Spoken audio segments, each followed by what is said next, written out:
Hi everybody, let's learn about kinds of subjects. What can be a subject? आज की class में सीखते हैं हम दोस्तों कि सब्जेक्ट कितने तरह के होते हैं और कौन कौन से वर्ड्स या फ्रेजेस हमारे सब्जेक्ट हो सकते हैं। देखिए कई बार हमको ये बात पता नहीं होती तो हम सब्जेक्ट को आइडेंटिफाई नहीं कर पाते सेंटेंस में और सेंटेंस को हम समझ ही नहीं पाते, बना भी नहीं पाते। और अगर कोई सेंटेंस हमारे सामने आ जाए तो हम समझ नहीं पाते कि सेंटेंस में क्या सब्जेक्ट है, फिर हम उसके हिसाब से वर्ब भी वैसा लगा नहीं पाते और हमारा सेंटेंस गलत हो जाता है। बहुत ही इंपॉर्टेंट क्लास है दोस्तों आज की क्लास, तो बहुत ध्यान से आपको एक एक बात को सीखना चाहिए। तो आइए सीखते हैं कि काइंड्स ऑफ सब्जेक्ट्स क्या होते हैं। देखिए यहाँ सारे सब्जेक्ट्स के बारे में मैंने बताया। पहला है सिंपल सब्जेक्ट्स। तो सिंपल सब्जेक्ट्स क्या होते हैं? सिंपल सब्जेक्ट्स होते हैं अ सिंगल नाउन और प्रोनाउन। तो एक सेंटेंस में अगर एक सिंगल नाउन या प्रोनाउन है तो उसको सिंपल सब्जेक्ट कहेंगे। ये बहुत ही आसान है। उसके बाद होते हैं दोस्तों कंपाउंड सब्जेक्ट्स। कंपाउंड सब्जेक्ट्स क्या होते हैं? टू और मोर नाउन्स और प्रोनाउंस, दो या दो से ज्यादा नाउन्स और pronouns joined by a coordinating conjunction. अगर दो या दो से ज्यादा नाउन्स या प्रोनाउंस किसी कोऑर्डिनेटिंग कंजंक्शन के साथ जुड़े हुए हो, कोऑर्डिनेटिंग कंजंक्शन के सहारे जुड़े हुए हो, तो उनको कंपाउंड सब्जेक्ट कहेंगे। उसके बाद है दोस्तों कंप्लीट सब्जेक्ट्स। कंप्लीट सब्जेक्ट्स होते हैं या तो कोई नाउन फ्रेज होगा या कोई नाउन क्लॉज होगा, तो इनको नाउन फ्रेजेस या नाउन क्लॉजेस को कंप्लीट सब्जेक्ट कहते हैं। और कुछ अदर सब्जेक्ट्स भी हैं, दूसरे सब्जेक्ट्स भी हैं। ये कौन कौन से हो सकते हैं? एन एडजेक्टिव, एक एडजेक्टिव एक सब्जेक्ट हो सकता है। देखिए एडजेक्टिव सब्जेक्ट हो सकता है, ये भी बात आज हमको पता चल रही है। A gerund and an infinitive with to, तो ये सब भी सब्जेक्ट हो सकते हैं। अब हम इनको डिटेल में सीखते हैं कि ये क्या है। सबसे पहले है सिंपल सब्जेक्ट्स, जो कि एक सिंगल नाउन या प्रोनाउन है। तो नाउन के बारे में वही है कि a noun can be a subject. कुछ ही एग्जाम्पल्स है, जैसे एक एग्जाम्पल है Mumbai is a big city. तो इस सेंटेंस में मुंबई जो कि एक नाउन है वही सेंटेंस में सब्जेक्ट है, तो एक सिंगल नाउन है और सेंटेंस में सब्जेक्ट है। दूसरा एग्जाम्पल है पंकज सिंग्स वेरी वेल। इस सेंटेंस में पंकज जो कि एक नाउन है और एक सिंगल नाउन है वही हमारा सब्जेक्ट है। और Mumbai is a big city में इज मुंबई का वर्ब है और पंकज सिंग्स वेरी वेल में सिंग्स जो है वो पंकज जो सब्जेक्ट है उसका वर्ब है। अब हम आते हैं कि एक pronoun, a pronoun can be a subject. Pronoun कैसे सब्जेक्ट हो सकता है? और ये अभी हम सिंगल नाउन या प्रोनाउन को देख रहे हैं कि कैसे सब्जेक्ट बनते हैं। जैसे एक एग्जाम्पल है he is a good cricketer. इसमें ही जो प्रोनाउन है और एक सिंगल प्रोनाउन है वही सब्जेक्ट है, उसका वर्ब है इज। और दूसरा जो एग्जाम्पल उसमें है दे आर प्लेइंग फुटबॉल, तो दे जो प्रोनाउन है वो और एक ये सिंगल प्रोनाउन है, तो यही सेंटेंस सब्जेक्ट है और इसका वर्ब है आर। अब हम आते हैं दूसरे सब्जेक्ट्स पर। अब है दोस्तों कंपाउंड सब्जेक्ट्स। तो ये कौन से होंगे? तो ये होते हैं टू और मोर नाउन्स और प्रोनाउंस, जैसा कि हमने पहले भी देखा था, joined by a coordinating conjunction.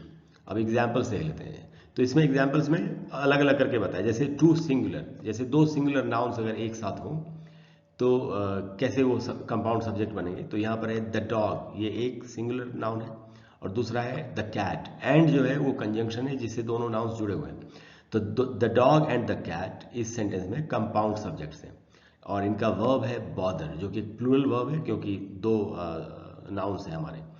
उसके बाद है टू प्लूरल। अगर दो प्लूरल नाउन्स कैसे कंपाउंड सब्जेक्ट बनेंगे, तो एग्जाम्पल है द डॉग्स जो कि एक प्लूरल नाउन है, उसके बाद द कैट्स ये दूसरा प्लूरल नाउन है और दोनों एंड से जुड़े हुए हैं। तो the dogs and the cats bother me, bother इनका वर्ब है इस सेंटेंस में।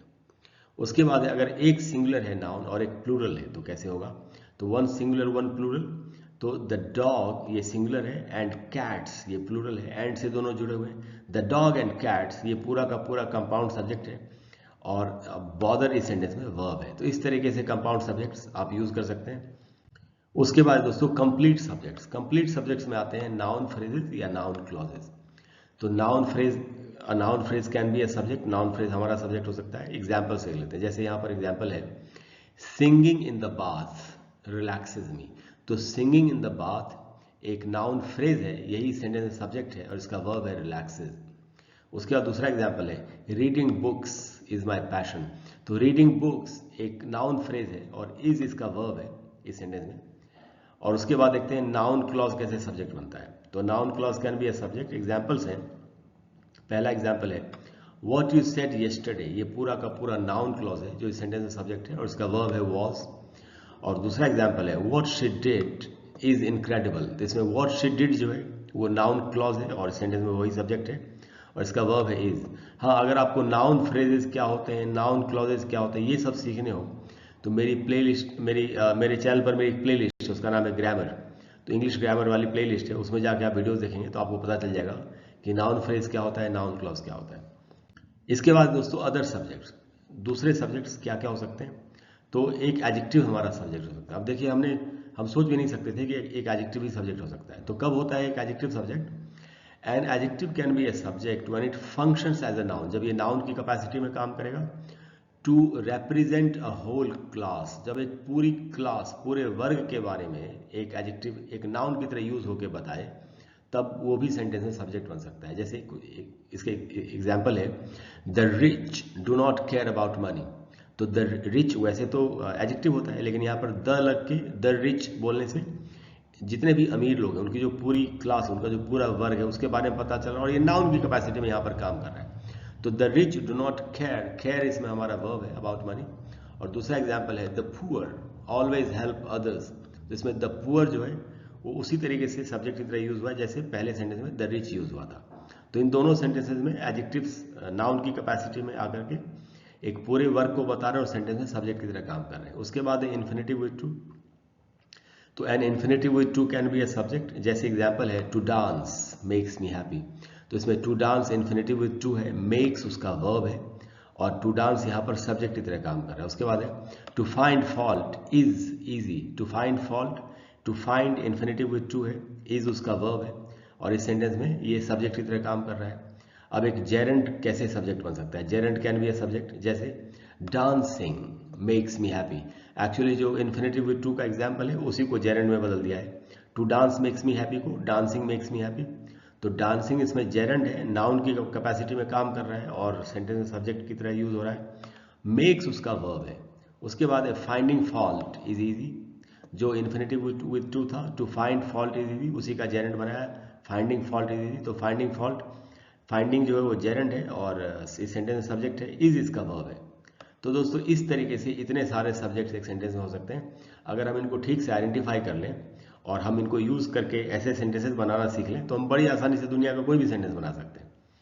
तो यही आज का टॉपिक था दोस्तों। आप जानते हैं मेरे चैनल का नाम है learn English online with Krishna. अगर आपको आज की वीडियो अच्छी लगी हो और आप चाहते हो कि मैं आगे भी इस तरीके के वीडियोस आपको देता रहूं, तो प्लीज़ वीडियो को लाइक करें, चैनल को सब्सक्राइब करें, शेयर करें। अपने फ्रेंड्स के साथ ज़रूर शेयर करना चाहिए, जिससे कि बाकी के लोग भी इन चीज़ों को सीख सकें और अच्छी इंग्लिश लिख या बोल सकें। Thank you very much for all your support, all your love. I'll see you in the next video. Bye bye.